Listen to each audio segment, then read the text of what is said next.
दोस्त हो तो ऐसा। नमस्कार दोस्तों, हमारी आज की कहानी है पैसे का घमंड। आज सुबह सुबह ही अनिल की कार स्कूल के गेट के पास पहुंची। अनिल गाड़ी से उतरने से पहले अपने बैग और बोतल संभाल रहा था। तभी गाड़ी के बाहर एक भिखारिन गोद में बच्चा लिए आकर खड़ी हो गई और शीशे को पर खटखट करने लगी। अनिल को बहुत गुस्सा आया। वह गाड़ी से उतरा और बोला, अरे गाड़ी रुकी नहीं कि तुम लोग मांगने आ जाते हो? शर्म नहीं आती? सुबह सुबह ही शुरू हो जाते हो। अच्छा भला मैं घर से निकला हूँ, लेकिन तुम जैसे लोगों की वजह से मेरा मूड खराब हो गया है। पता नहीं अब दिन कैसा गुजरेगा। अनिल भिखारिन पर बरस पड़ा। भिखारिन ने कहा, बेटा कल से कुछ नहीं खाया है, कुछ पैसे दे दो, बच्चा भी भूखा है। बेटा भगवान तुम्हारा भला करेगा, मुझ पर थोड़ी दया करो बेटा। अनिल ने फटकारते हुए कहा, चल भाग यहाँ से, मुझे वैसे ही देर हो रही है। तभी पास में खड़ा उसका दोस्त विकास बोला, ये लो मेरा लंच तुम खा लेना और ये पैसे भी रख लो, बच्चे के लिए दूध खरीद लेना। विकास को देखकर अनिल थोड़ा सा झेप जाता है। वह भिखारिन खाना और पैसे लेकर दुआएं देकर चली गई। अनिल ने कहा, यार तू क्यों इन लोगों को सर पर चढ़ा लेता है? तुझे पता भी है कल से रोज तेरे पीछे पड़ जाएगी। वैसे अब तू क्या खाएगा? खाना और पैसे तो तूने उसे दे दिए। तो विकास बोला, हम जिस लायक हैं हमें औरों की मदद करनी चाहिए। आज का लंच तेरे टिफिन में से खा लूंगा। क्यों, नहीं खिलाएगा क्या? यह सुनकर अनिल जोर से हंस पड़ा। उसे देखकर विकास भी हंस पड़ा। फिर दोनों अपनी क्लास की ओर बढ़ गए। अगले दिन से विकास ज्यादा खाना खाने लाने लगा और उसे भिखारिन को देने लगा। दूसरी ओर अनिल को यह सब पसंद नहीं था। एक दिन उसने विकास से फिर बात की, यार तेरे पास पैसे फालतू हैं क्या, जो इन लोगों पर लुटाता रहता है? विकास बोला, मेरे पास तो इतने पैसे नहीं हैं, लेकिन अच्छे काम के लिए कभी पीछे नहीं हटना चाहिए। मैंने अपनी माँ को सारी बात बताई। अब वो उसके लिए अलग से खाना बना देती है, साथ ही बच्चे के लिए कुछ न कुछ भेज देती है। अब तो इनसे एक रिश्ता सा हो गया है। मेरी बात मान, एक बार तू भी किसी की मदद करके देख, तुझे कितना मजा आएगा। अनिल कहता है, मेरे पापा कहते हैं कि हमारी मेहनत का पैसा हम किसी पर क्यों लुटाएं। मेरे परिवार में कोई भी दान वगैरह नहीं करता है, और अगर करता भी है तो टैक्स बचाने के लिए।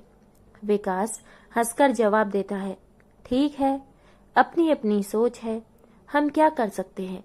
इस पर अनिल बोलता है, देख ये भिखारी ऐसे ही रहेंगे और तुझे भी लूट लूट कर भिखारी बना देंगे। मेरे पास तो पैसे की कभी कमी नहीं होगी, पर तेरा भविष्य मुझे खतरे में दिखाई दे रहा है। विकास कहता है, एक काम करते हैं, कॉलेज खत्म होने के बाद एक बार यहीं मिलने आएंगे, फिर बताएंगे कि कौन कहाँ तक पहुंचा। तभी फैसला होगा कि कौन सही था और कौन गलत। ठीक है, फिर ऐसा ही करेंगे, कहकर अनिल विकास से मिलने का वादा कर लेता है। कुछ ही सालों में दोनों दोस्त अलग अलग कॉलेज में एडमिशन ले लेते हैं और अपनी अपनी पढ़ाई में लग जाते हैं। कॉलेज के बाद दोनों बिछुड़ जाते हैं। एक दिन अनिल अपने स्कूल के सामने से गुजर रहा था। तभी उसने देखा कि स्कूल के पास ही एक छोटी सी दुकान है, बच्चों के खाने पीने का सामान बेचने की। उस पर एक छोटा सा लड़का और उसकी माँ बैठे थे। अनिल पहचान गया कि ये तो वही भिखारिन है जिसे विकास अक्सर पैसे दिया करता था। उन्हें देखकर उसे विकास की याद आ गई, लेकिन वह उसे कहाँ ढूंढे। कुछ ही देर में वो अपने ऑफिस पहुंच जाता है। ऑफिस में उसका मैनेजर अनिल से मीटिंग करता है। सर, आपके पापा के जाने के बाद पूरा बिजनेस ही बैठ गया। एक गलत साइट पर बिल्डिंग बनाकर सारा पैसा डूब गया। अब एक प्रोजेक्ट है, अगर यह हमें मिल जाए तो काम बन सकता है, वरना 2 महीने में कंपनी और घर दोनों नीलाम हो जाएंगे। अनिल बोलता है, मैं जानता हूँ, पता नहीं किसकी नज़र लग गई हमारे बिजनेस को। आप इस प्रोजेक्ट की डिटेल मुझे भेज दो। कल उस नए इंजीनियर से मैं खुद मिलकर उसे प्लान समझाता हूँ।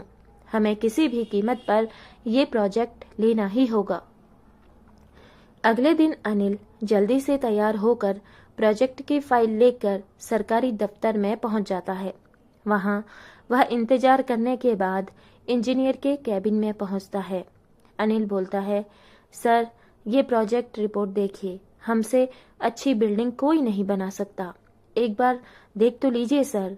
तभी वह गौर से देखता है, यह तो उसका दोस्त विकास था। उसे देखकर अनिल बहुत खुश होता है। विकास भी सीट से उठकर उसे गले मिलता है। अनिल कहता है, अब तो मुझे कोई चिंता नहीं है। तू है तो मेरा सारा काम हो जाएगा। यह सुनकर विकास कहता है, अनिल, ये प्रोजेक्ट मैं तेरी कंपनी को नहीं दे सकता हूँ। तेरी कंपनी ने जो बेईमानी से गलत जगह बिल्डिंग बनाई, उससे तुम्हारी रेपुटेशन खराब हो चुकी है। मैं तो क्या, इस शहर में तुम्हें कोई भी प्रोजेक्ट नहीं मिलेगा। यह सुनकर अनिल विकास के पैर पकड़ लेता है। यार, ऐसा मत बोल, मैं सड़क पर आ जाऊंगा। तुझे देखकर मुझे एक उम्मीद बंधी है।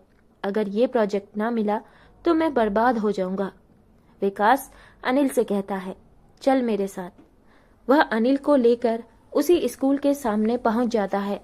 वहां जाकर विकास कहता है, पहचानता है इस औरत को जिसे तूने कभी भीख नहीं दी, हमेशा फटकार देता था। मैंने इसकी थोड़ी सी मदद की और आज ये दुकान पर सामान बेचकर अपनी रोजी रोटी चला रही है। कोई मजबूरी में भीख नहीं मांगता है, तो हमें उसका मजाक नहीं उड़ाना चाहिए।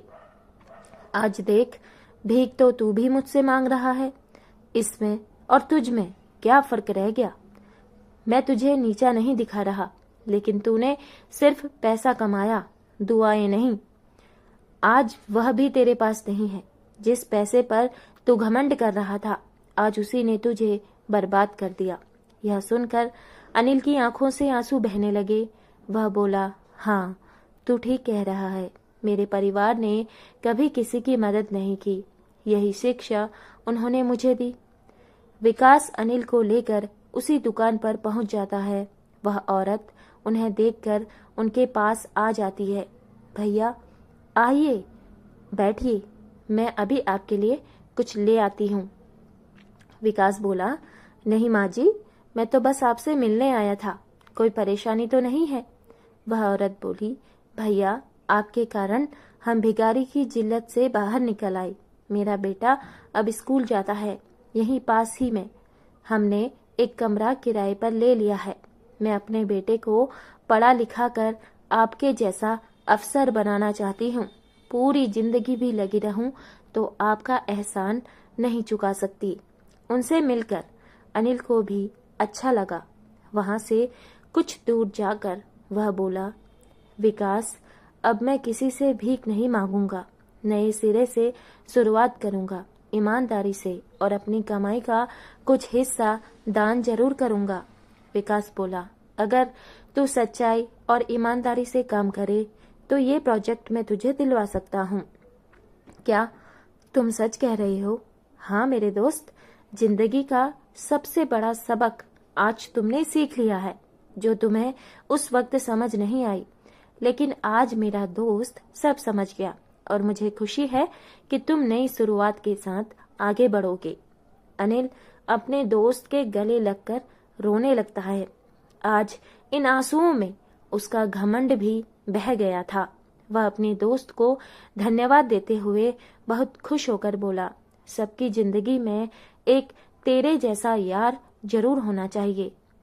तो दोस्तों, यह थी आज की कहानी। आपको कैसी लगी कमेंट करके जरूर से बताइएगा। मिलते हैं अगली कहानी में, तब तक के लिए धन्यवाद।